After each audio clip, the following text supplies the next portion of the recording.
Okay, so we can start, I think. Ladies and gentlemen, good morning and welcome to our session here, one of the first workshops of this ITF forum. We are dealing, as you know, with climate change adaptation and extreme events. The theme, ensuring network performance in a changing world. There are a number of questions that we've invited our panelists to reflect on for us. They include how to ensure adequate life cycle network and infrastructure performance in a changing and uncertain climate. Secondly, what appraisal, funding and evaluation and maintenance practices will have to be modified. And thirdly, how to design an adaptive policy framework moving from contingency planning to managing uncertainty. We have a very, very interesting and diverse panel of experts with us this morning, and I will introduce everyone to you presently. But of course, we meet in the context of discussing, as our theme is, climate change. And the climate change agenda has been with us for a long time, but it has been, for a period of years, displaced by the weight of the economic and financial crisis. And it has, with the recent work and publications of the Intergovernmental Panel on Climate Change, come back again, front and center, as they say in the United States, in respect of policy focus. And we still have some Ipcc synthesis report to await. And then we have the major event of the Conference of Parties, COP21, in December in 2015.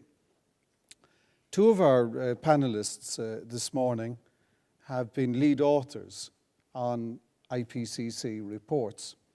And so before I come to the meat of their individual presentations, I would like to turn to both of those to talk a little bit about what we can take from the tsunami of information in the Ipcc reports and render practicable in a session like this.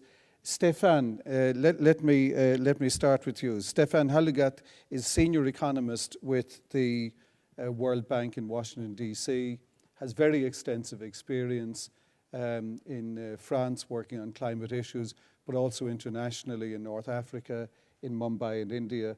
Stefan, on that general question, what work have you been doing for Ipcc? What more work do we expect from Ipcc before we finish out on these reports? And your sense of coping with the tsunami of information and insight. Yeah, so as you said, I think we have published maybe 5,000 pages of Ipcc report in the last 2 years. I'm sure all of you have read all of this, but maybe I can just give you a few hints about what's in there. There are like 3 working groups. The first one is about the climate science. So what can we expect in terms of temperature, precipitation, sea level rise, and so on.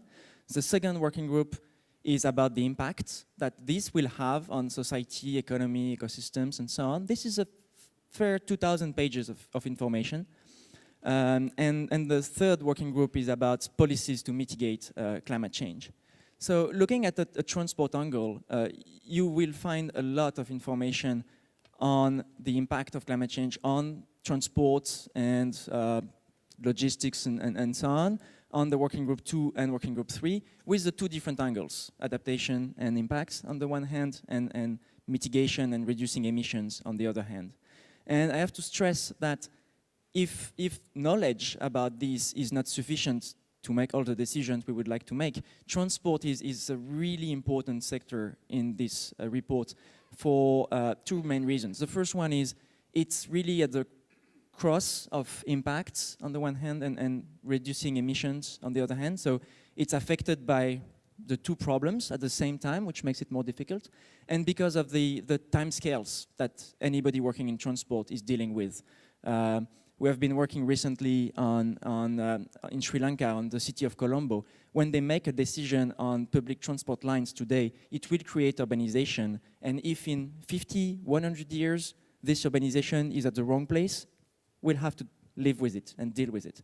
So the timescales we're dealing with make it really necessary to look at the very long term, and you'll find some information in the Ipcc about that. I'm sure we'll talk later about how to use this information. Thank you very much. If I could turn to you, Alan McKinnon. Professor Alan McKinnon is Head of Logistics at Kuna Logistics University in Hamburg and formerly in Heriot-Watt University in Edinburgh. Again, you've contributed as a lead author to one of the reports, a little bit about what you've worked on, and again, your sense of coping with the tsunami of information. Yes, okay, so my contribution was to the third volume, which focused on mitigation issues. I think it's within that volume you find the most reference to transport across all three volumes. And so the emphasis of that work is on mitigating climate change rather than adaptation. Key thing to remember about Ipcc is that it doesn't fund or support primary research. The role of all the authors really is to review the current state of knowledge. And one thing we found is that there is not as yet a huge published literature, peer-reviewed literature, on the adaptation of transport systems to climate change. So within the chapter I was responsible for, what we focused on was the links between adaptation and mitigation, the extent to which adaptation measures in the transport sector would either increase or reduce CO2 emissions. It was that interconnection that we were concerned with. So the general feeling was that there was very little research done in this area, and it was identified as a core area for future work. Just some of the headline figures to emerge from that chapter, if you're interested. It was estimated, I think, in 2010 that transport worldwide accounts for 6.7 gigatons of CO2 per annum. If you add in the other non-CO2 gases, that goes up to about 7 gigatons of CO2 equivalent. And on our current trajectory, that will go up to about 12 gigatons by 2050, which obviously is not acceptable in terms of the targets to keep the increase in average global temperature within 2 degrees by 2100. So the second volume of the Ipcc report was the one which focused more on adaptation, which regrettably does not say a great deal about transport. It's really in the context of urban areas. There's some discussion of how one could adapt passenger transport systems. I'm a freight specialist, as you'll see in a few moments, and regrettably there's not very much been said about the extent to which we'll have to adapt freight and logistics systems to worsening climate change in that document, despite the fact, as Stefan said, there are 5,000 pages of text. The transport chapter alone in the third volume is 33,000 words. And one of my problems with IPC is that there is so much information that many people find it indigestible and very hard to interpret. Okay, thank you. Thank you, Alan. Stefan, if I can return to you, we know we've large uncertainties from climate change. We know we've the issues that you've referred to in the IPCC work of temperatures, flood risks, and so on. We know that this will have implications for operational and maintenance costs, for performance issues to do with either critical assets, to do with critical networks or critical systems, issues of reliability, issues of resilience. Are we at a moment where people should be pressing the panic button? Or, from your perspective, if not, what? So I will be very non-French and be very optimistic and ask you not to panic yet. So I have to start by saying that a lot of people are saying that we can do a lot to reduce the risk and to reduce emissions in many sectors. Transport is really difficult. That's the way it goes in most cases. So transport is maybe not the easiest place to start with. But one of the main issues we have is this uncertainty, because if you look at the different climate models, they tell you all basically the same story, and you find the same patterns. But if you look at what you're working on, especially like you're dealing with a metro system in Bogota, if you look at one place, then models can disagree a lot. And it makes it very difficult to do the design because of this disagreement. But sometimes when we talk about it, it's just like if the rest was certain. I'm sure you all know what will be the impact of driverless cars on cities in 20 years. I'm sure you know the price of oil in 2030, which is an important component. And I'm sure people designing Paris in the 80th and 90th century knew that cars were coming and that horses were not the main mean of transportation in the 20th century? Of course not. So uncertainty for the design of cities and transport system and so on is nothing new. Climate change is adding a layer. Maybe it's not a good news, but we're kind of used to manage uncertainty, and we have methodologies to do it. And part of my job at the World Bank is to try to convince our country counterparts and project leaders at the World Bank to spend a little bit less effort in trying to predict the future, because we always fail when we try to predict the future, and spend a little bit more time thinking about the projects themselves and make sure they are robust to the variety of uncertainties we have to deal with, which can be demographics, can be economics, can be exchange rates, can be commodity prices. It can also be the environment. It can be climate change, or it can be a tsunami in Japan that is higher than what everybody expected. So uncertainty is at the heart of decision making and planning, and we have to make sure when we design a project that our projects can cope with this uncertainty, and that's really the target. The target is not to predict the future. This is only a mean to succeed in creating projects that will succeed in this world of very big uncertainty. So panic is not necessary, not particularly useful, but we really need to maybe think a bit differently and to start thinking about our new investments and the way we manage existing infrastructure in a way that makes uncertainty one part of the problem and one centerpiece of the thinking, not just a problem. It's a component of decision making like many others. So your sense, taking what you call the optimistic view, is this is another layer of uncertainty, but it doesn't require, in terms of modelling and methods and methodologies, a paradigm shift from the way things happened before? No, I think the question is, how do we use the information we have much more than adding more information? We have plenty to use, as we said, thousands of pages. In the last Ipcc report, we have 42 climate models, so maybe it's enough. I think that the problem is more how we approach uncertainty. And in most projects, if you look at how projects are designed, you have a first phase where we try to predict the future conditions, and a second phase where we kind of optimize what we're doing as a function of this prediction of the future. And because predictions are wrong in many cases, the optimization might not be giving us what we expect. So what we suggest is to take the problem backward, start with the project, look at what the vulnerability of this project is. Can be sea level rise for my new development in Colombo in Sri Lanka, for instance. Maybe that's the potential problem. We know that if sea level rise is higher than 50 centimeters, then my project is in bad shape. And then we can go to the science and go to the climate scientists, and instead of asking them what the future will look like, we can ask them, my project doesn't work if I have more than 50 centimeters of sea level rise. Do you think it's likely? And if yes, what can I do to change my project to be more robust to this? But if you start your meeting by saying, let's agree on what the future look like, everybody will yell at each other because we all disagree on this, and it's not a very easy way to approach the question. So paradigm shift, yes. Better management of uncertainty, yes. We're using climate change to talk about uncertainty, but I think we can make progress in how we deal with many other uncertainties. When they designed the water management system in Ho Chi Minh in Vietnam, for instance, the uncertainties they mismanaged was the urban migrations. They underestimated it, and the system was inappropriate. So it's another example of mismanagement of uncertainty. I think we have a lot of progress to do in this, and on the shelves, we have many methodologies that can be applied to improve the situation. And climate change will be forcing us to do it. So maybe in the end, it will be good news.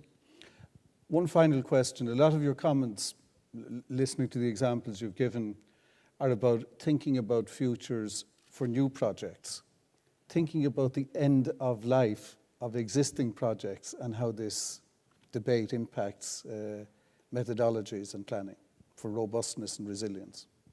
Yeah, I guess I'm working a lot in developing countries where a lot is missing. So we're dealing a lot with new construction. And in a sense, in these countries, they have very limited resources in terms of capacity, in terms of finance, so that the situation is difficult. They have one window of opportunity because they are building new things, knowing much more than we knew when we designed our systems. So there is also a positive view to have on that. In many developed countries, the question is really how to manage what we have and what to do when the management will become more and more difficult. After Storm Cynthia in France in 2010, we had all this process to try to remove some houses that were built below sea level and that would be extremely expensive to protect. And even protection would be very risky in case of something, an exceptional event. That's typically the kind of very tough decisions we'll have to make when we have systems which are still working, but will be more and more expensive to maintain and to protect. When do we decide enough is enough and we have to give up on something?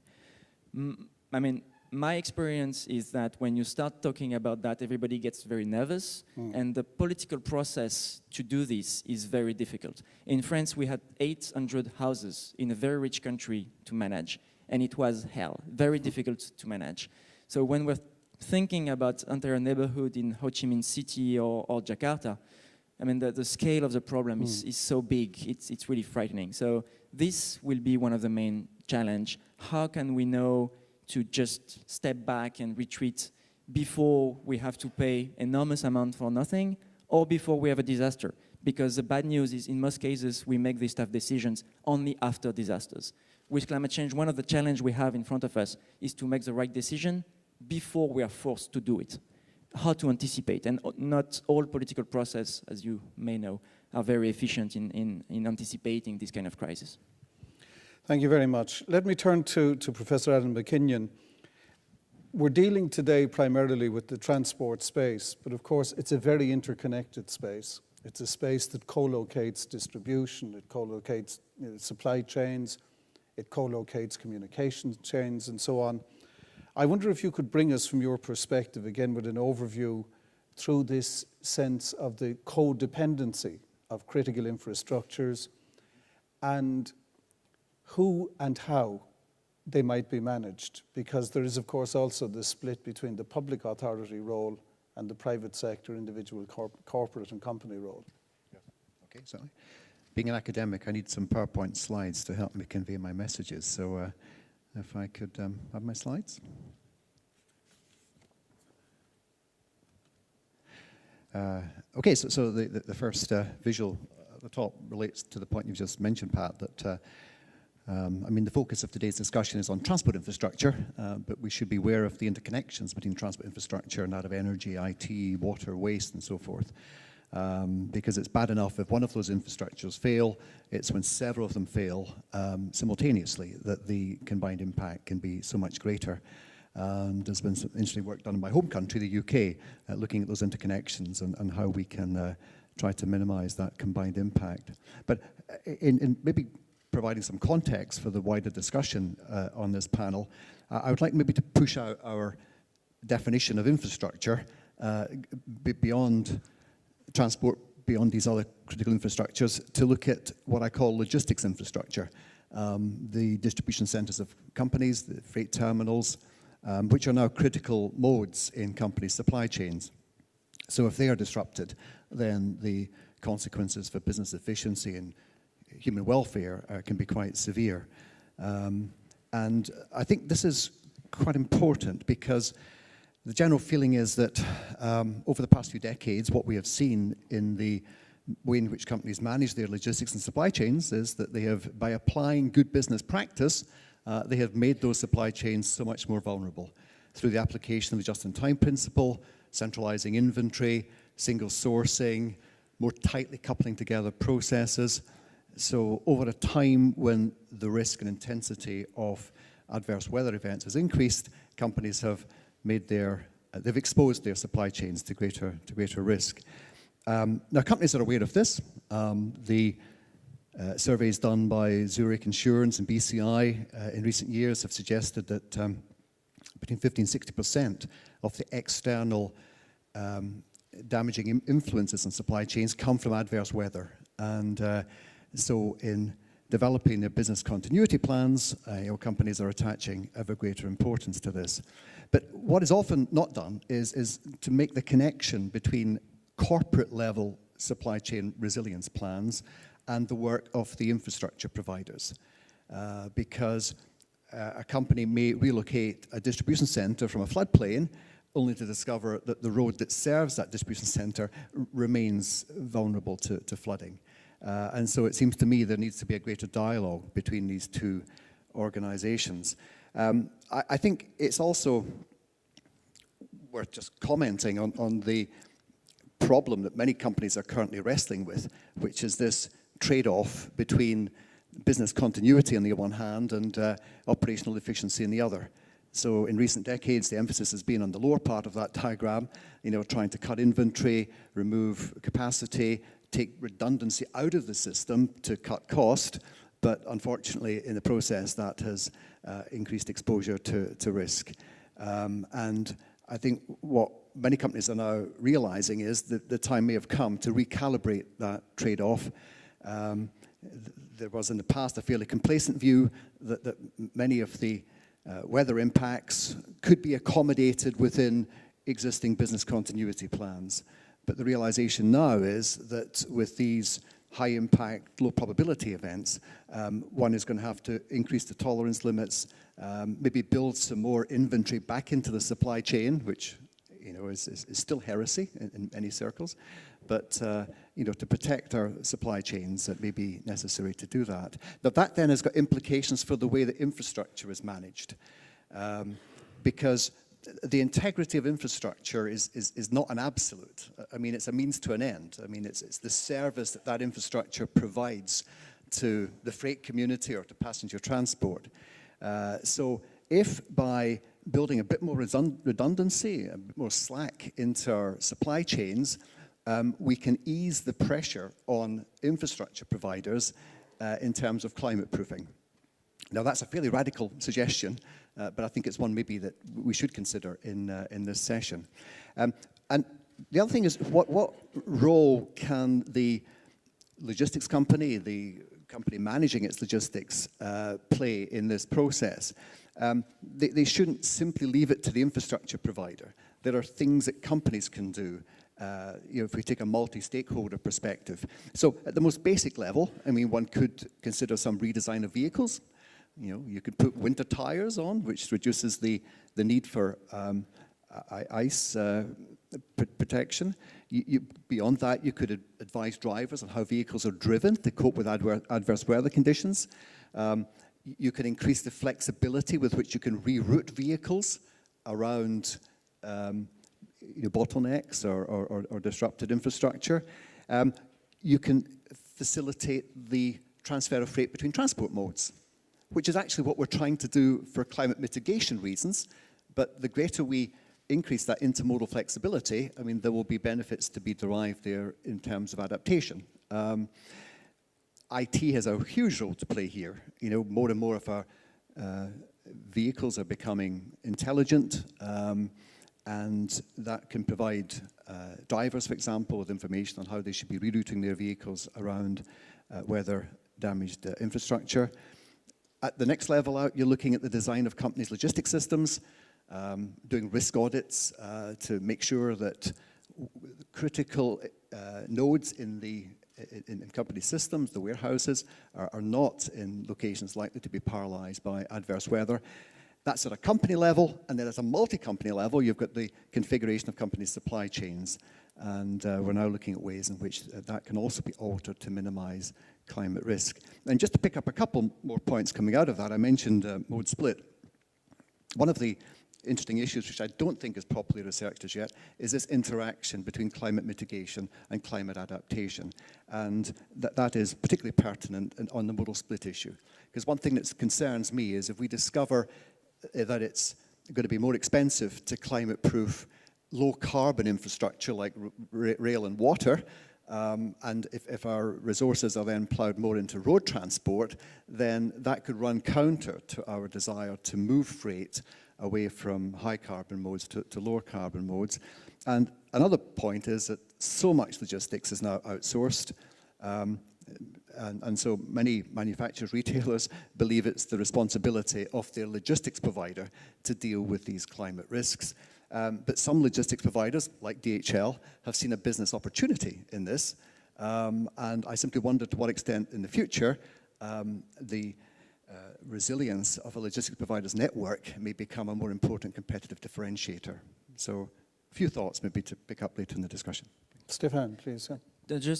I was asking myself, looking at this, if the cost of resilience is shared between the infrastructure side and the users, more or less, the big question will be who pays. And if you want to transfer part of this cost from the one to the other, I mean, you need a system to decide who will be paying for the additional costs.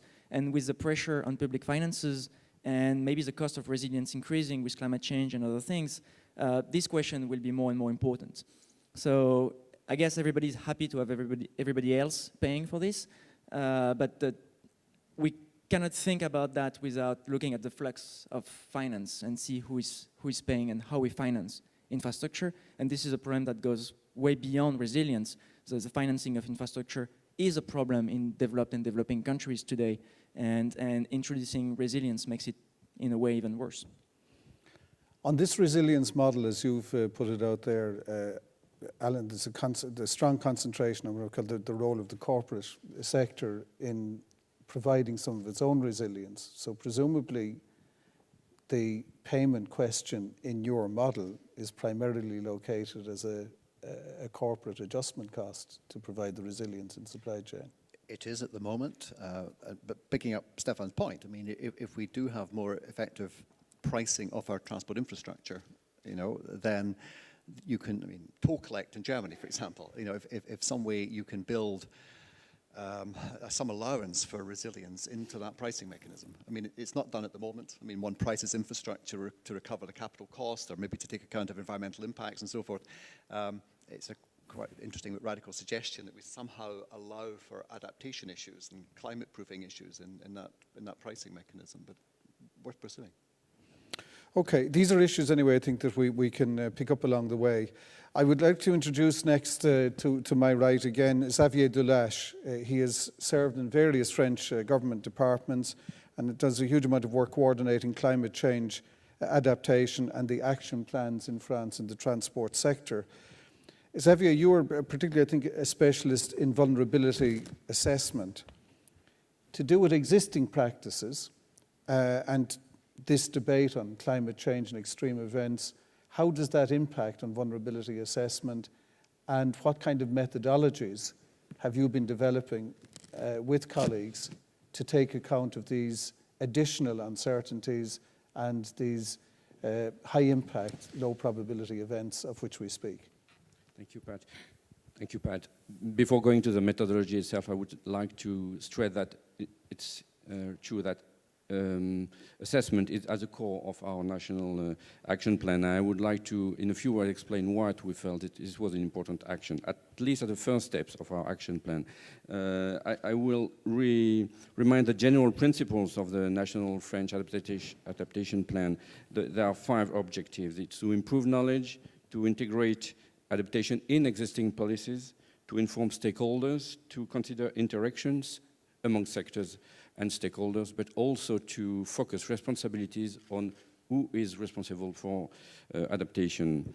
In this context, why we felt that assessment would be at the core of the action plan in the transport sector. First, the first reason is to make better decision making. Of course, choosing proofing strategies and action as to be based on evaluation.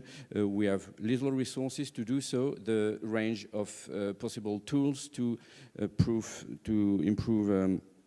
resilience and resistance is quite large. We have hard actions such as protection, relocation of activities and infrastructure, but we also have, let's say, soft measures around emergency management, contingency plans, postponing activities. It was quoted in some activities like logistics. So we have a range of actions and we have to focus on the relevant one for each case.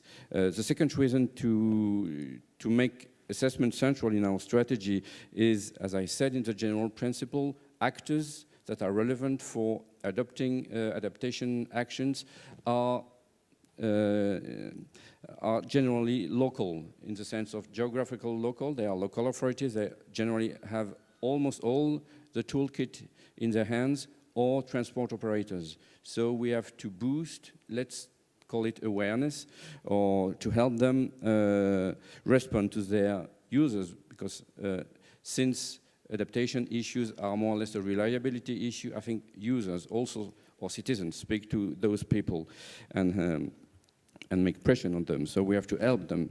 The third reason it was quoted, we have to develop a risk-based approach for decision making, not only for climate, for other issues, be they macroeconomic, energetic, or social or societal issues. The context for transport project, long-term transport project, is uncertain. So we have to put this uncertainty on climate within a range of uncertainty and make people think in terms of risk.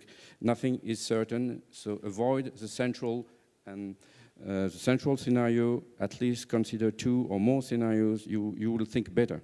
The other goal of this assessment stress, I would say, is to identify interdependency between networks, between activities, between stakeholders. Another one is to facilitate, and I can respond maybe to the optimistic view of the climate, my climate colleague. I think it's true that the knowledge on, well, the predictions on climate change as the long term is more and more precise in some terms, but when you go to localized predictions that transport managers need at their scale, be they very local or regional, I think data and prediction are still missing. So we need a process in which climate experts and transport experts dialogue to have the relevant, optimized, I would say, data and prediction to make good decisions and good assessments of vulnerabilities. Vulnerability assessment tools already exist, and maybe this is the purpose for my slide. It might be a little complicated. Can we have the slide, please? This slide illustrates rather the method. There are two. I try to put as in parallel the assessment process and the proofing process or strategy and actions. I think we have methods on the table. They are numerous, and I would locate them in the vulnerability area. Those methods more or less try to cross in matrix hazard screening and asset screening, and to rank or identify whose assets are the most vulnerable to a number of different hazards. It's multi-risk. It's this kind of methodology has developed recently in the context of anti-terrorism, for example. Their virtues are to screen, so all risks are taken into account, to screen assets and screen. They facilitate dialogue between stakeholders. They involve, they raise awareness. They have many advantages and virtues, but their drawback is that they concentrate on points or assets, and in this context, they generally concentrate on threatening strategies and actions. We have to broaden the scope to what I call criticality, borrowing the, I would say, the US vocabulary, and to extend to networks, transport services, and beyond services activities, and to go beyond the local scale. And we know that climate hazards have a scale of impact that is larger than 1 point. It could be a region, it could be a range of the coastline, but it has a proper scale, and we have to go down to activities, both considered as schedules and location. And doing so, we are sure to cover all proofing actions and strategies that I qualify as duplicate, if you want, not only to straighten 1 point or one piece of network, but several ones, even for the ones that are not only the most vulnerable, but also that will be used the most efficiently in case where other pieces of the network would be disrupted. You have the management, response, and contingency plan strategy, and you have some strategies that other actors and users, as quoted in the logistics example, could do, postpone their activities, and so on. And you can relocate. Of course, relocation is, as you quoted, is sometimes the hardest part of the action, especially in our countries where everything is already located, transport and habitat, but it could be an option in some time. So I think the virtue of going from vulnerability assessment, where we sometimes, because our experts do that very well, we are sometimes a little bit stuck on this. We must go to criticality, because otherwise we would look for, I would say, needles in an amount of needles. There are millions of points and hazards in a matrix, so let's have a more system and network approach at the first time in order to rank main issues and main regions, and then circulate the two approaches between vulnerability and criticality. That's it, I think, for the moment. Xavier, could I ask you, we've been talking earlier about scarce resources and who pays. The model you describe is conceptually clear. How far does it rolled out and rolled down the system? Because I guess one of the resource scarcities is the assessment scarcity. There are only so many of you or colleagues doing this. So just that piece of taking a concept, but actually animating it through rollout up and down the line. I think we retain a sort of mixed top-down and bottom-up approach, but mainly top-down approach. This means at the national level, we intend with national actors, main railway operators or inland waterways operator, to develop some, I would say, example studies at the national level, so that people would see on some examples how it works. And we hope that still will go downward, top-down, and be appropriated by more, I would say, local or smaller operators or actors or decision makers. But at the same time, we know that, as you say, it's conceptually simple. So we guess that people have already thought about those approaches locally and have developed those approaches. So we also try to be aware of what is done locally and to make benchmarking, best practices synthesis.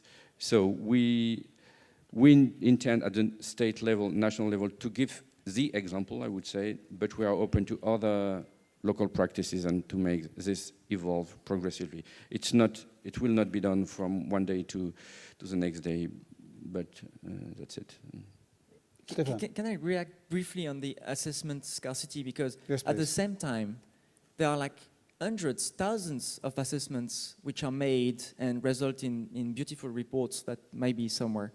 And what we feel is it makes sense in the situation of big uncertainty to make an assessment only if the assessment is made with full participation of the decision maker. Because only the decision maker with some legitimacy can make the choice and see what risk is a problem and what's acceptable and what's not. So what we're missing is not assessment. What's missing is an assessment made in relationship with decision makers in the context of a real world decision that is really integrated between the users and the providers of information.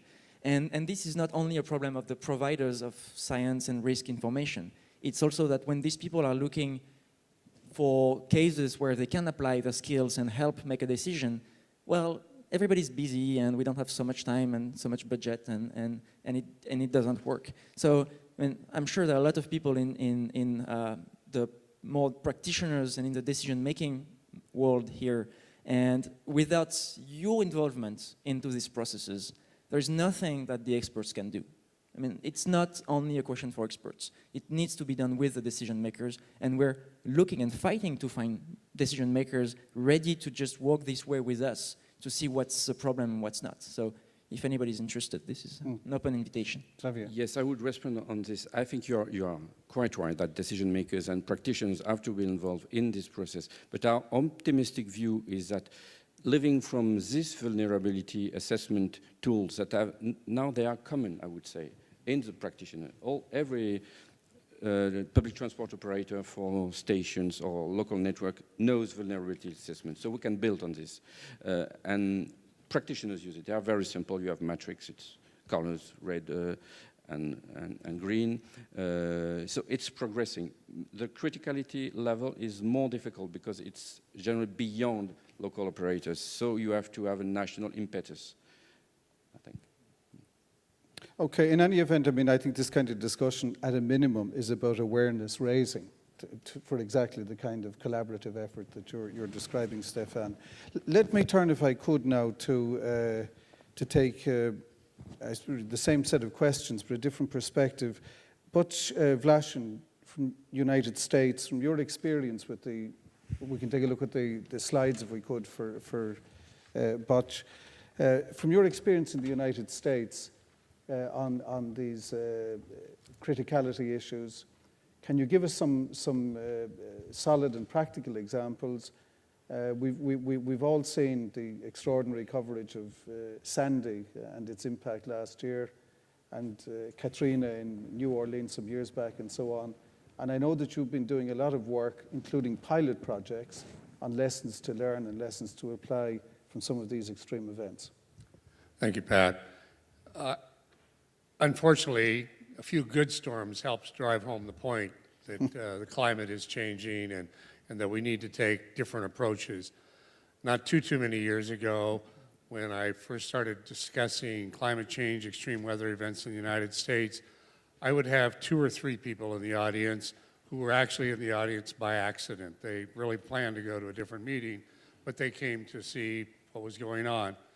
More recent times, we hear people like the people in Florida and in many of the other states in the United States thinking about the possibilities that now might be a good time to visit Florida, because the Florida of the future will be quite different with these adaptation climate change issues coming about. We've been trying to do a variety of things over the last several years, but mainly trying to raise awareness. I borrowed a slide, not the one that I'm showing right now, but another slide from some good people in Toronto one time, where they talked about the fact that greenhouse gases, those types of things tend to be mitigation at the global level, and that we have to work on it at the global level. And those tend to be 50, 100, 200, 300-year horizons. But when it comes to what we do every day, those are local issues, and the local issue has to do with adaptation. In the United States, we have maybe 4 million miles of road. We have 600,000 bridges. Climate is changing. Instead of 5 or 6 days a year, temperatures in excess of 100 degrees Fahrenheit, we now have 100 days over 100 degrees. So it's changing. We see rising changes in the sea level. So we are reacting now to events that Pat referred to in Sandy and Katrina, a variety of storms on the West Coast where we've had severe fires due to dry temperatures, followed by monsoon-type rains, which take out roads and bridges in Southern California. But the same problem exists state after state after state. So we're trying to figure out how exactly to do that. And using the concept that Xavier just talked a little bit about, we too have developed sort of a climate framework. We're trying to get people to understand, and there was a lot of hysteria about the Ipcc activities, saying, my gosh, there are 42 models, we don't know which one to take care of, we don't know how to approach it, we don't know where we're vulnerable, we don't know what things we should be looking at. And so we've tried at the national level to develop a framework that talks about where are those critical assets. And it makes the local people, the local transportation officials, the local community planners try to sit down with transportation planners and better understand where are those critical assets.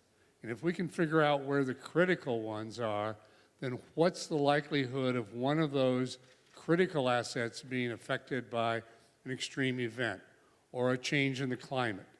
So we try to manage it down to a more manageable level, saying which ones are critical, how vulnerable are they to one particular asset effective or another, one climate change activity again. So we're doing that, and what we've taken is this model, which different than a flow chart that you saw in Xavier's plan, but we developed this circular model of sort of a plan, do, act, review again, that type of an activity, and saying There are lots of different components. Some of our states, again in the United States, the national government, we provide direction and guidance. We don't own those assets. The 4 million miles of road are owned by local governments. An interesting factoid in the United States, with those 4 million miles of road, those are owned, operated, and maintained by more than 33,000 agencies. So it's not easy for me to just say, well, let's go do it. For even me to go talk to a dozen of them is a task, but I'm not going to talk to 33,000 different owners of those road systems. But we're getting them to use this model, and we've used a series of pilots, which I think are in this particular slide, and you can see the diversity of those pilots. The pilots are use the framework, try to understand where the critical assets are, try to understand within that criticality what critical things are out there, not just pavement and bridges. Historically, and in the United States, historical is just a few years, but when it comes to climate change, asset management, but it's not just pavement and bridges. There are other critical assets, maybe our tunnels, maybe our harbors, maybe our railway, light rail systems. We've built them where the land was available, and we put them in thinking that that was the easiest part, and we didn't take into consideration climate change, adaptation, those types of activities. So when we've asked states, you would say, well, climate change doesn't happen in the Great Lakes. Well, yes, it does. The fact that the Great Lakes are no longer frozen in the wintertime, we have winter storms that take out the shore roads. We have places in Alaska where the Bering Sea no longer is frozen in the wintertime. They are losing about 120 feet, maybe 150 feet of shoreline annually. Well, there are villages, communities that are along the coastline, and if we took that same problem and put it in modern-day California or the Washington coast, we can't afford to lose 120 feet of shoreline every year. So these pilots are trying to figure out where are we critical, what type of an Ipcc activity is going to happen. Is it going to be temperature? Is it going to be sea level rise? Is it going to be increased storms, more frequent storms, more intense storms? And as you start to see, when I did this 2 years ago, it was on the Gulf Coast. It was only because of Hurricane Katrina. Mobile, Alabama said we have a problem. The other 48 states, other 50 states said climate change adaptation is a New Orleans problem or Mobile, Alabama problem. And today you see it's not down there. And we're just trying to mainstream consideration when we're looking at planning, looking at design, looking at construction, take into consideration that in the near term, things are changing and we need to take account into that. Long term, there'll be more things to take into consideration. My focus right now is on the short term. What are those quick things that we can be doing to maintain, provide the service that we've always done? But could I just ask you, taking Sandy, I see you've got it over there in red on that slide. To what degree was that scale of storm anticipated and therefore proactively addressed? And what have been the key lessons that were quick to apply, having learned the lesson? A couple things come to mind when I look at Sandy. It so happened that I hosted a group from Farrell, the European group of researchers.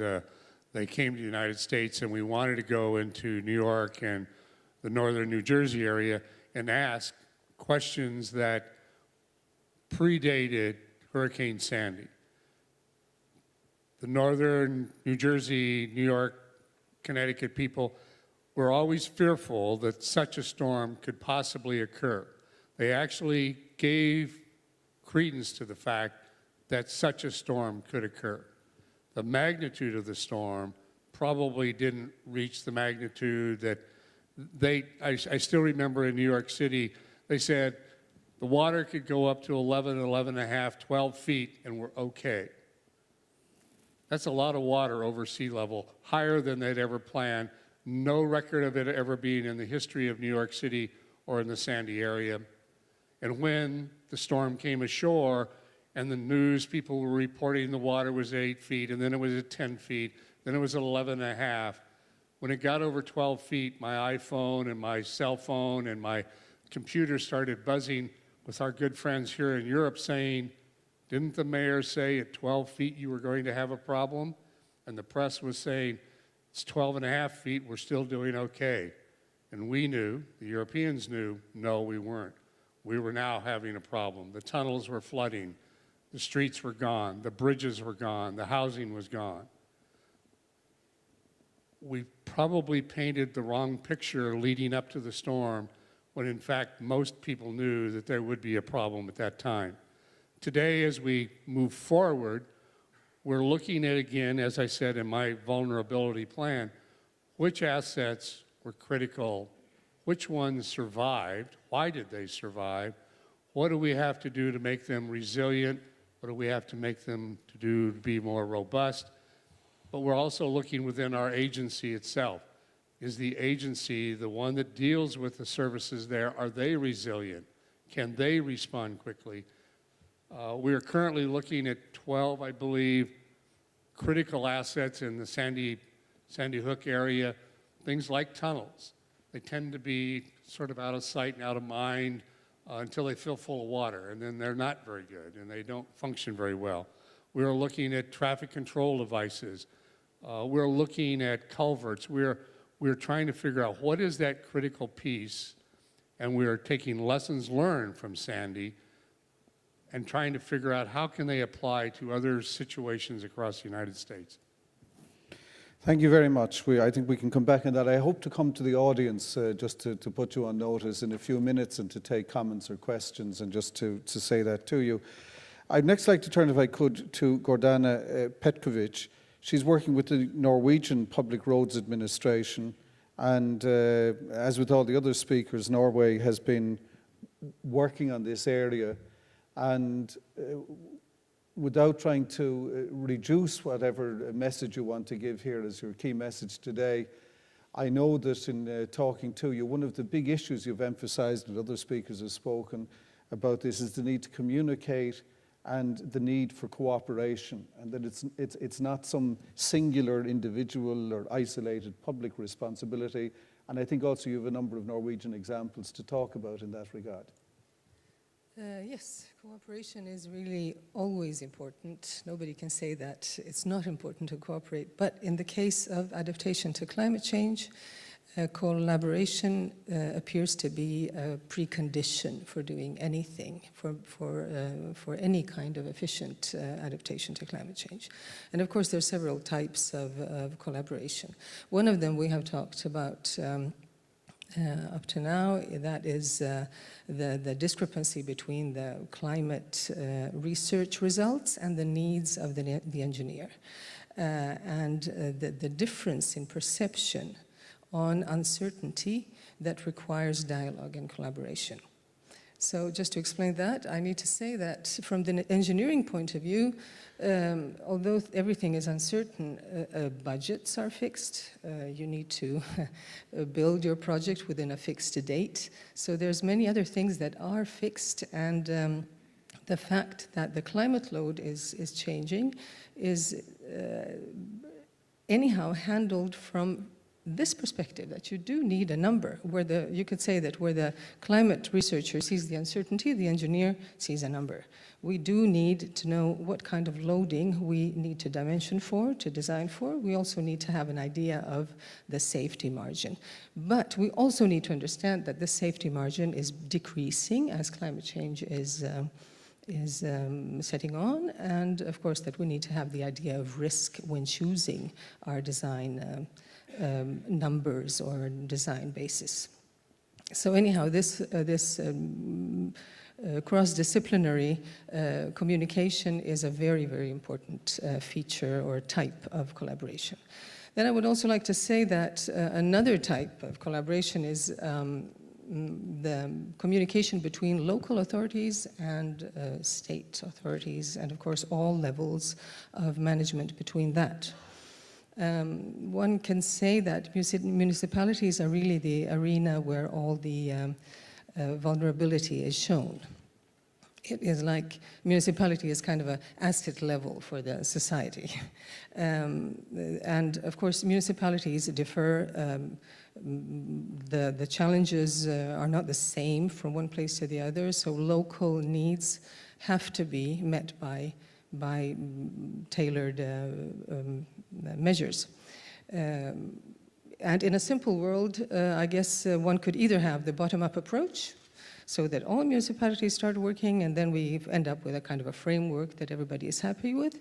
Or in a simple world, you could also have the top-down approach and have some good framework on the national level and then ending up with every municipality doing exactly what they need. Since we don't have this simple world, then the communication between the different levels of management has to be there. That is the other type of collaboration. And the third type of collaboration, which I think might be most interesting or most challenging, is the one that I have a slide for. So please... Can we take a look at that slide? This is an example of damage of the railway. You can see a railway here. It's in mid-Norway in 2013. We had a major flood. Actually, a very similar thing happened only 2 years earlier in 2011. So the question, you can see that the railway is eroded, it's gone, and the road that you see is actually only an operational road or a construction road while the railway was being repaired. But where does the water come from? Our colleagues at the Railway Administration had their teams taking care of such damaged points and looking at where the water came from, and discovered that there's such a large variety of drainage systems within the same catchment, within the same waterway, and they are affecting each other in a way that one small damage somewhere upstream can cause enormous damage downstream on expensive assets. So in this case, of course, you can never pinpoint exactly where the water came from, but in this case, it was a combination of a private road that had a clogged culvert or a pipe that couldn't handle the water that came from the heavy rain.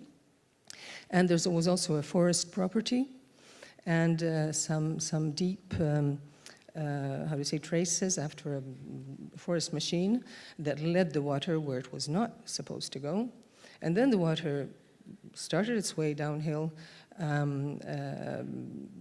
tried to cross the Europe route number 6, which was the main road there, but there the culvert was pretty much clogged with the debris and branches and so on. So luckily there was another culvert that was there for other purposes, so the water went there, and of course the moving water just gains in its mass and speed. It damaged the county road that lay in between, and then finally it damaged the railway. So, of course, this is a very complicated picture, and it needs a complicated solution. So one thing is, who is going to pay for this, of course? Whose fault is this? But which is much more interesting, how do we repair this? Since there's a number of owners of different properties in the same catchment, one assumes that everybody will be responsible to repair his part of the damage. But if that is done, then we end up having a catchment which is exactly as little resilient as it is now. So the first question is, how do we repair in a way that all these small sources of big damage are taken care of, so that we end up with a higher resilience? And then finally, what is the most interesting is a vulnerability assessment of this area would probably never look that far as the small forest road or the private property where the pipes are too small or something. So how on earth do you perform a vulnerability assessment that is broad enough to map all these sources of problems? So collaboration between property owners is the third type of collaboration. And just taking that example then, presumably it's repaired. Who did pay in the end? Well, this was paid by the railways. The road repaired the roads, but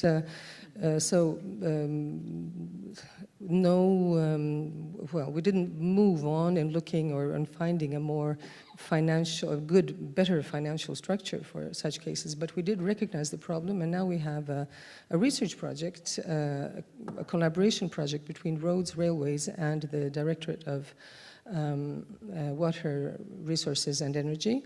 And we're working together, among other things, on looking at such cases. How do we collaborate in time, proactively, making a rising awareness of every property owner on the potential damage that can be done if they are not taking care of their own assets.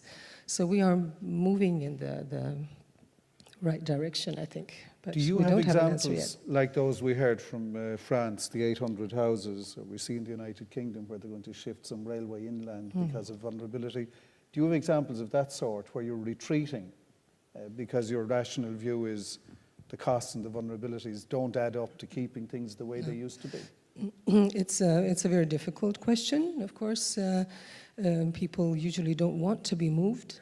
Unfortunately, we have an example of a small place called Kvam in mid-Norway that experienced exactly the same total erosion of its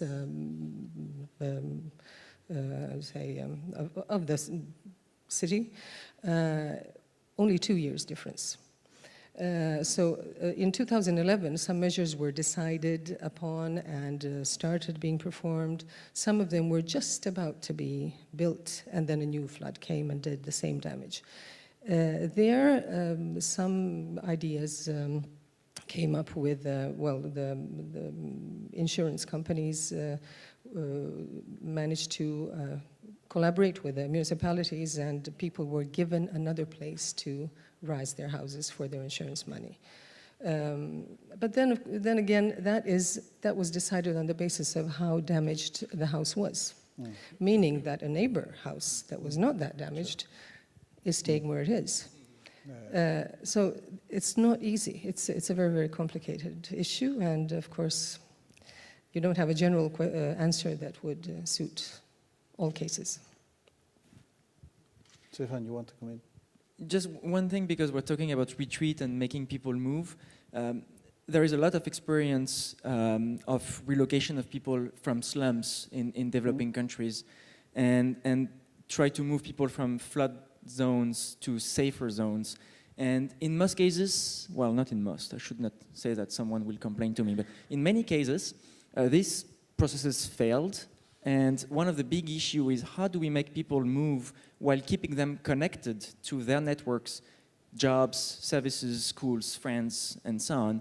And the role of the transport sector, I think, hasn't been stressed enough. If you want to relocate people, the connectivity and accessibility of where you move them is really a critical thing. And it's not only having them connected to jobs and services, but people have their own networks, and we really need to think about how we keep people connected to their own network. Otherwise, the disconnection is just too big and people come back. So I think we're thinking, when we're talking about risk and transport, we're thinking of the risk affecting the transport. We're not thinking enough about how the transport sector can make sure we can put people in safe places and make sure they can still access their jobs and services. And thinking about urbanization, especially in developing countries, these cities develop in very risky places, and it will be costly in life lost and in economic costs. And if we want to reduce these costs, the only way is to make sure we have a very strong transport system that makes it possible for people maybe to live farther away, but still be well connected and in safe places. So transport is not only affected by risk, it's also a very strong response measure, a very strong option to make it possible to develop in safe places. Thank you for that precision. Now, if I can turn to Felix Stenschke. Felix, I've left you until the end because you're the host state, you're head of Directorate of Waterways in the Federal Ministry of Transport and Digital Infrastructure. And I think you can talk to us about the German response to this question in general and about the waterways and the issues we're tackling in particular. Yeah, in concrete, I'm just have the feeling of being an alien in this discussion round, because I'm the decision maker. I was aware about climate change 10 years ago, and I have to take decision every day, and I have to handle uncertainties. Climate change is one uncertainty, but the main question is how uncertain is uncertainty to other uncertainties, like the development of our economy, the shifts of modal split, the future of our energy producing. These are also uncertainties for us in our planning, our infrastructure, and these are uncertainties like the uncertainty of climate change. And so my question 10 years ago was, how uncertain is uncertainties on behalf of the climate change question? And we had the problem, perhaps I should say something about my organization. We are a little bit like our US colleague, the Corps of Engineers, and we are a part of the Coast Guard. So we have to operate, to maintain, to create, and to build new our waterways. So we are the owner of the waterways who cause the floods on behalf on the shores, and we have to invest there and to operate, to maintain, to dredge, to build locks, to run lighthouses. That's all in our portfolio. So 10 years ago, I asked my colleagues, what is the Ipcc report? What does it have an influx to us? And they said, it can't be so difficult to say what influx they have. And they said, okay, that's a global question, but if you want to have certainty for your decision, we have to invest a lot of in our research, because according to Ipcc, we have only 2 climates in Germany, and that's not true. And so we have, if we want to have a forecast for our rivers or a river system, what influx of river systems have a climate change? What is the influx of melting of glaciers? What is the influx of heavy rain? What is the influx of missing the winter time, so that we have no snow? And what is the problem of heating up? These are all questions we have to deal with on a concrete level of investment. So they said we have to build up a system, a toolbox. We create a toolbox to handle these uncertainties in concrete questions, because our level of climate change is to say what is happening if sea level is rising to the frontier of salt water and sweet water in our estuaries. That's the way. What's happening to this frontier? Is it coming? Is it going? And it is a tidal estuary, and it's a very concrete question of climate change. But that's not answered by all these studies on Ipcc. We have to scale down what is there to get a toolbox of decisions. And we scaled it down, and we had to, 10 years ago, we had to do a little of pioneer work to scale down, because we don't accept one prognosis, but we accept all prognosis. And the result was that we get a large scale of scenarios, which are all certain, but we have a scale of scenarios for our concrete question. And the actual problem is that we have to integrate this toolbox we develop and maintain this toolbox for many questions we have. on our investment. But we are not alone in Germany, on this planet. And so for the future, we have the problem to get all the to get together all the modes of transport, streets, rails, and to have a combined prognosis and a combined toolbox for prognosis and to handle uncertainties. Let me ask you, please. One question. The difference between developing country and developed country is the age of the infrastructure. Yeah. Our infrastructure is there, and sometimes our infrastructure is 100 years old, and we have to renew our infrastructure. And my demand is that to have a toolbox to decide with uncertainties and what is climate change, has an influx, if we renew our infrastructure. That's my key core question. The average age of my buildings is 80 years, and so 80 to 100 years is the planning period for us for infrastructure that they stand there. And so I have to renew a lot in Germany. And so what is the influx by renewing our infrastructure by climate change? And to what basis what tools do we have to handle our uncertainties? I was going to come to a question which, in fact, the point you went on to make anticipates. You have a mature infrastructure, and perhaps the biggest part of your infrastructure investment across all transport infrastructures is to do with maintenance more than it is to do with innovation and new. So could I ask you maybe for one or two concrete examples, using your toolbox, what of your inherited infrastructures would you have changed to do with adaptation? And using your toolbox in things that you've done in the last 10 years of this awareness and consciousness, what have you done differently to do with future-proofing the new infrastructures compared to the legacy infrastructures?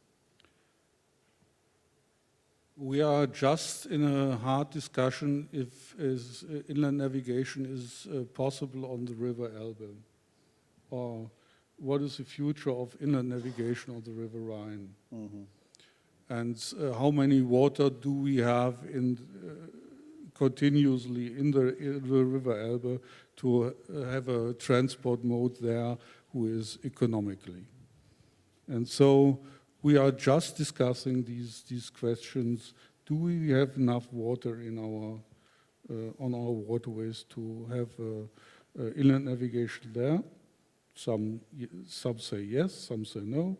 And we have to have proof there and to select what is responsible for us, what strikes our decisions or what strikes it not. And so we combined our department research institutes, there are four, the meteorological, the hydrographical, the Institute for Water Buildings and the Institute for Sea Transport and Hydrographic. And so there are scientists, and we create a program about 80 points to answer our concrete question. And so we have a basic of a toolbox for decision. We have an idea and we have a perspective how to handle our uncertainties. So a strong attempt to be evidence-led, allowing for the fact that you're still uncertain about the uncertainties. That's life. Yeah. So, but you have to imagine the scale of uncertainties, because if I compare my uncertainty about climate change for my river systems and my waterborne transport, I guess the future of energy producing in Germany, if you shut down your atomic plants and you want to set a cap on CO2 emission, and you have coal power plants, and the coal is now coming from Australia and is transported by inland barges, and 40% of your transport on inland navigation is coal transport. The most uncertain thing for me is the future of our energy producing uncertainty. And I know my uncertainties about climate change from my rivers. So I have a perspective, and my perspective is, as our research said, and our toolboxes with all the forecasts say that we have time, 20 or 30-year time, to adapt stronger measures and change our infrastructure. And you have to have in mind that it lasts 20 years of planning and special planning procedures if you come to investment. And so we know we have to start now to think over about bigger measures now, and we have time. That's our certainty. We are certain we have 20 or 30 years time, but we have to start now to adopt. That's the result of our first big program called CLEVAS. We have some colleagues are here, and you can visit us on level 0, I guess. Later on. Okay, thank you very much for that. Let me turn, if I can, to the audience. I know in the front row we have Geoffrey Code, who's president of PIANC, which is the World Association of Waterborne Infrastructure. And it seems to me, Geoffrey, that we have, can we get a microphone here, please?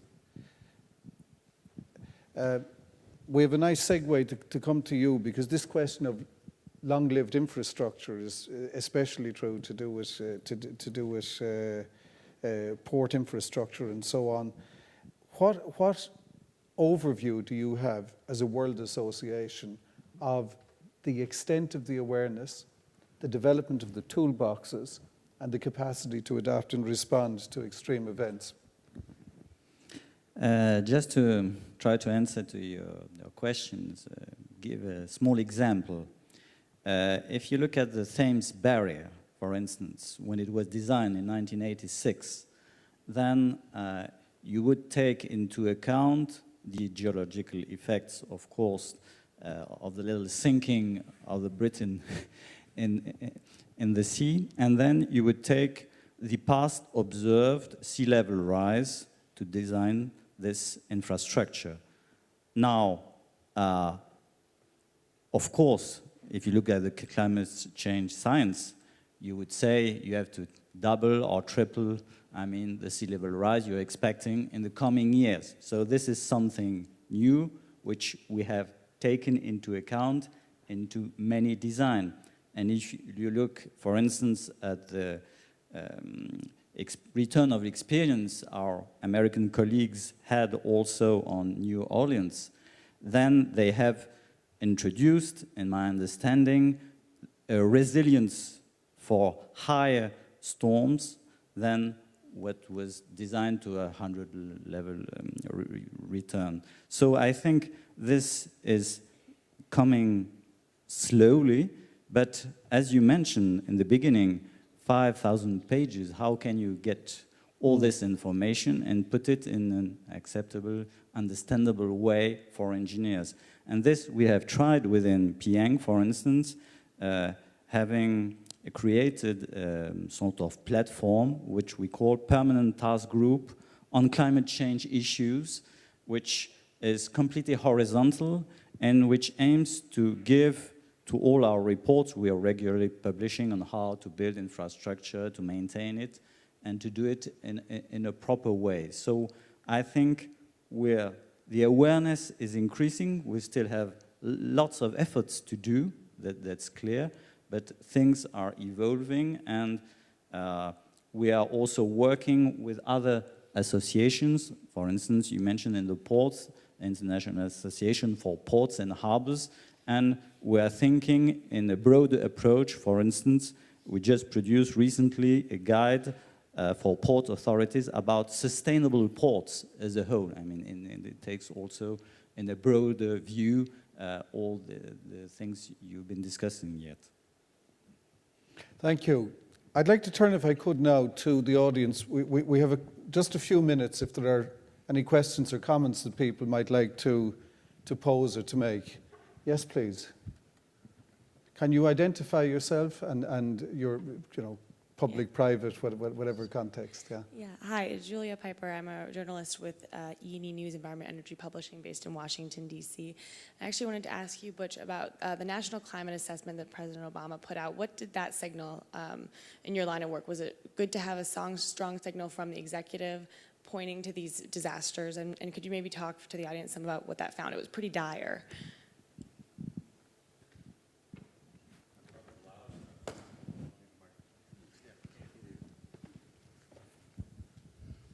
I think in general, the concept from the executive office to identify climate change and the issues associated with that, our office has been involved in that, and we're following suit with an executive order within the Department of Transportation and then further cascading down to Federal Highway.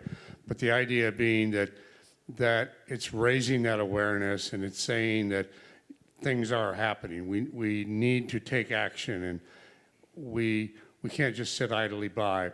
As I said in my opening remarks, 5 years ago, we couldn't get anyone to even talk to us. If I had this same meeting, there would not be, there are 3 people that would be here for some other reason.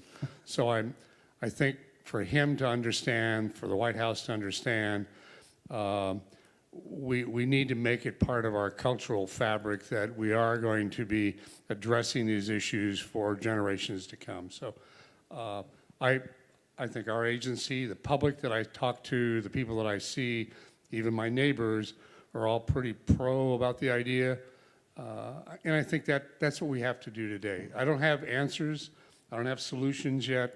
We will be working on those, but right now I think we're just trying to raise that cultural awareness. And when the White House speaks, and then the department speaks, and then the agency speaks, we'll have guidance tools. That's what these guys are talking about. We'll have tools to help out in the long range. So a useful wake-up call, if nothing else. Any other question or comment? Yes, please. Thank you very much. Christelle Lamar from Airport Council International Europe. So that's the trade association representing European airport operators. I have both a comment and a question. A lot of our members are corporatized, so they are companies and have to make business decisions. When we first started to raise the issue of climate change adaptation with them, it was so much forward-looking in terms of planning and long-term planning that they had difficulties grabbing it. And so we're developing tools to help them, translate these concepts into very concrete elements for their daily business activities. And I was wondering whether you, as public authorities, you would also see a move in the business sector, making them understand that this is not about, just adapting to climate change. It's about making their business more sustainable as well.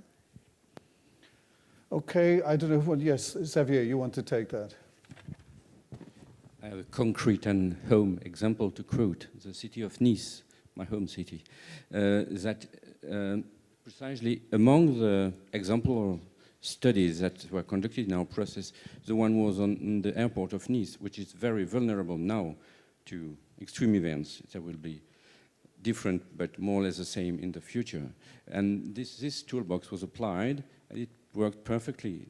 Within a few months, they managed to screen and rank the risks and to make the link between the airport and the network, the surrounding network. So I think the appropriation is ongoing. Can I add a quick point on this? Yes, please, Stefan. Because, yes, sometimes you talk with people that went through a disaster recently, and then it's very easy to explain why this is core business. When it's not the case, we had some very bad experience of arriving with a set of PowerPoint slides and putting everybody asleep in 10 minutes and just go through the day in a very painful way. So we learned from that, and we developed communication tools at the World Bank to try to discuss with our counterparts using a range of things. It goes up to the very technical presentation with full of equations and so on, but we also have serious games that we use to start workshops where during 2 hours you have basically a game where people play in a situation of uncertainty, and after 2 hours you can see the different strategies that players have applied and how they manage the uncertainty that we introduce in the game. And when people have been through this, which looks like a fun and not so serious thing, but when they have been through this process of playing and lose, especially when they lose, because then they get upset, they really want to know what they did wrong and what the other guy did right, and then they are ready to just think about the issue. So I think in terms of communication, there is a lot of innovation in how we communicate about this issue and how we are a little bit less boring than when we use PowerPoints. Thank you very much. Felix, you want to make a point? Oh, you have a microphone. Okay. Yeah, one of response of our examination and our studies is that the chemical industry in Germany says if we have a long-term investment somewhere and we have an internal company transport for dangerous goods like some chemical products, we know where we stand and if we are staying safe there. And so they are using these toolbox for their long-term investments. For one time to decide where they locate the new investment and if there is enough transport modes to intercompany transport. So we have direct response to our studies. Other question? Yes, please, if we can go to this lady here. Thank you very much for this interesting debate. I am from the United Nations Economic Commission for Europe. My name is Eva Molnar.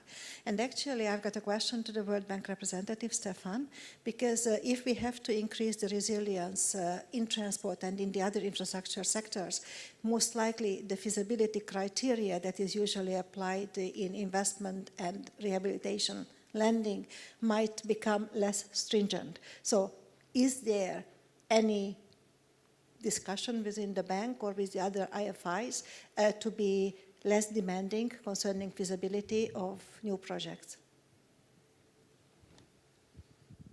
So I would not maybe put it that way, but one thing that we're doing is to work on the economic evaluation of projects. So interestingly enough, if you look at the project documents at the World Bank, you have one section on the economic analysis and one section on risks. And I mean, having the two separated in a way is a bit strange because you would think that the risk is the central element in the economic analysis. So what we're doing right now is to try to bring all that together to make sure in the economic evaluation we take into account the risk and the uncertainty, what we know and what we don't know, because what we want in the end is not to relax the economic analysis to make it possible to do resilience. We want the economic analysis to take into account that a project can be better than another one because it's more resilient than the other one. So I think the key is to be able to better take into account resilience as a policy goal. Like we might want to serve 1 million people with drinking water, but we want to do it in a way that will not break if you have a big disaster or will not create other environmental issues. Integrating all that in the economic analysis is the key. We're having a set of pilot projects to demonstrate that doing that is not only leading to a better selection of project, but also leading to a better design of project. Because if you change the way projects are evaluated, it means that you change the incentives for the people designing the projects to make sure they think about resilience, not as an afterthought, oh, by the way, I need to make sure I'm not creating vulnerabilities, but as a starting point, how to deliver services in a way that is resilient and economically efficient. So that's the direction we're going to, and I hope we will make progress in that direction in the next years.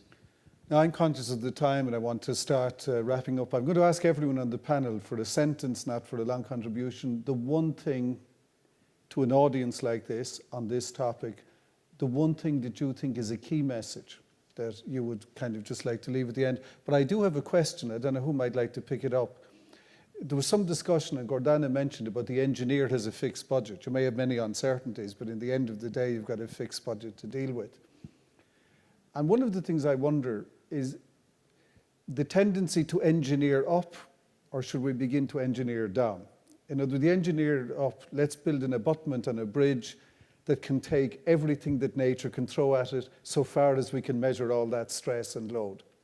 Or engineer down, that you have the bridge, which like the car has a crumple zone because it's cheap and easy, and the replacement bridge is 3 kilometers up the road to put back in place when the first one crumples.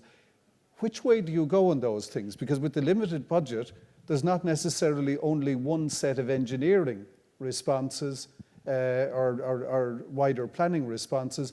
And I'm just wondering, from the experience on the panel, where have you come across innovations of what I might call engineering down? In other words, coping for something to break on the grounds that you can fix it faster to keep the network and system flow of the sort we're talking about. Stefan, you're volunteering. Just one example of this is one of the recommendations we're making in some places. If there is an area that you're developing and you're not sure it's a good idea because of sea level rise or other things, it's better to build houses that have a lifetime of 25 to 30 years that are cheap to build and destroy and rebuild than to build buildings that are supposed to stand 150 years. By reducing the time horizon of your decision, you're reducing the uncertainty. So if you can't do otherwise, building cheap and maybe not dirty, but building cheap and easy to replace might be the way to just reduce the uncertainty. Okay, so it is factored in. I'm going to come, and maybe I'll start with you, Butch, and I'll work around. The one takeaway, a key message that you would like to leave with this audience. Well, I think I said early on, and I'll just reiterate it, I think today we have to mainstream the concepts of adaptation into the transportation decision policy making process. So enough of the debate. We need to mainstream what we do know, understanding the risk, but mainstream it into everything we do in the transportation arena. It can't be a separate thing. It has to be mainstreamed. Thank you. Felix. Yeah, I hope we can maintain our toolboxes for decision makers and develop these toolboxes. And one of the questions coming from one mode of transport, the shipping mode, is that we have the intermodal influx of climate change. We have to regard the intermodal transport systems. And a short, brief answer to your first question, it's scaling down. If you have an infrastructure very developed and financed for 100 years, it's very hard and very expensive to scale down. And so the question of maintenance and renewance, it's the main question for developed countries. For sure, for sure. Gordana. I would say that climate change brings forward the need to see mutual dependency between sectors, between knowledge environments. Collaboration is a precondition for climate adaptation, and just one example that I see happening in many countries, climate service centers are being developed to ease the communication between engineers and climate scientists. Thank you very much. Alan. I think my main recommendation is that there be closer coordination between the business continuity plans of companies and the infrastructure adaptation plans, as we've heard described here, because when extreme weather occurs, the pattern of network accessibility is going to change quite dramatically. We've heard that there isn't the resource really to climate-proof all our infrastructure. It's going to be targeted on particular corridors, particular routes. Companies should know that, so they can factor that into their logistics and their production planning, so that they're prepared then for these negative eventualities. Thank you. Stefan. So I would just say spend less time and effort trying to predict the future and more time and effort thinking about how projects can be made more resilient and more robust to uncertainties. Thank you. Xavier? Well, along the line with other recommendation, I would say that be careful on presenting what's the time frame on our decision making on this issue. I think we have to distinguish medium-term issues. I think assessment is in the medium term. Don't expect assessment to be available in the next day, but keep pressure on it. In the short term, I think we have to consider non-regret measures as possible, and I think improving preparedness and response and contingency and learning lessons from recent events is a short-term non-regret action. And in the long term, as others said, I think we have to put pressure so that risky thinking would be common on all project designers, and including climate in other risks that are increasing also in energy and economy and so. Thank you very much. I want to thank all of you for taking the time to join us this morning. I hope that you found the session interesting and useful. A special word of thanks to all of our panelists. I would ask you to show your appreciation for the panel.